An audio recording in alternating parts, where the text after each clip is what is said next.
Hi, my name is Dr. Ken Hughes and I work at Oregon State University. I'm part of a team looking to work out how much sea ice there is around Antarctica. This is the ice that grows as the ocean freezes every winter. Around Antarctica, sea ice has remained steady. Each winter, the area of ocean covered with ice is usually about the same. But over the last 3 to 4 years, it has started to drop. Is it because it's getting thinner? With satellites, we can look and see how much of the ocean is covered with sea ice, but we can't tell how thick it is. If it is thin, then it's more likely to break up or melt away in summer. If it's thick, it'll hang around longer. We need to visit in person in order to find out. Most scientists go to Antarctica for a few weeks or a few months at a time. I went for 1 month. Lots of planning goes into this, to make sure we have all the scientific equipment we need. We never know what we might run into.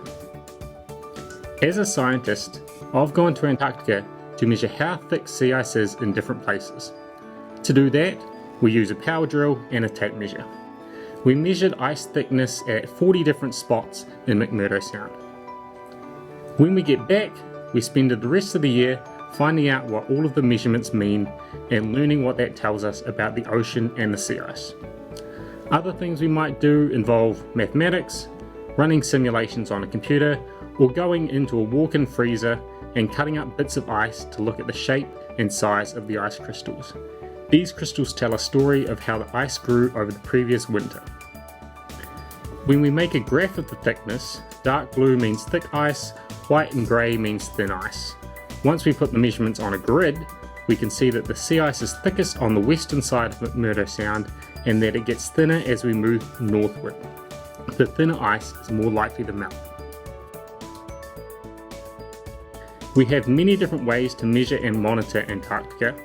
We can visit and make a few measurements, we can look at satellites, and we can use computers to help predict what changes might occur in the future.